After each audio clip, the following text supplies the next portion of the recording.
the human rights of immigrants and refugees in Virginia? That's a great question.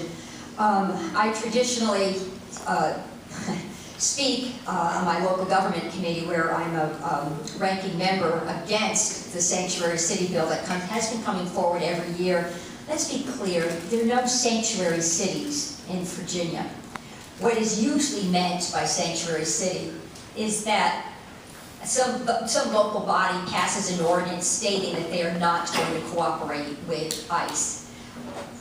So that's the traditional definition. We don't have any of those. I really believe, and so do so does the State Police Association and many other law enforcement officials, that at the local level, our police officers need to be able to develop trust with all the people they serve.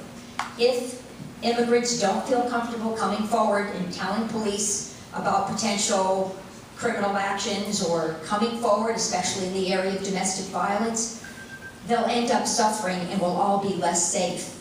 And I had statistics to show that when in fact you adopt policies that frighten or disenfranchise large portions of a community, the safety record is less stellar than those communities that are more welcoming.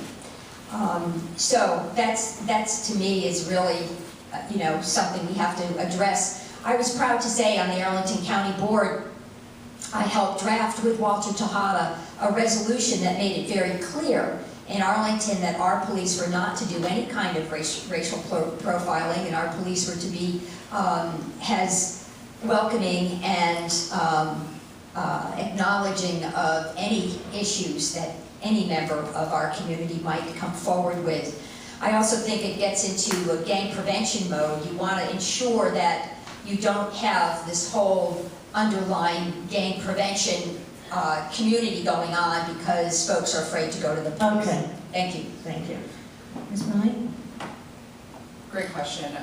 So I think that there's kind of a two-pronged aspect to this question. One is on people that are here as undocumented citizens, and one is based on how we treat our legal immigrants and refugee population. And so as far as people who are here that are undocumented, there are a lot of different ways that we can help them at the state level, from in-state tuition to providing legal aid, which I know Arlington County has already started doing.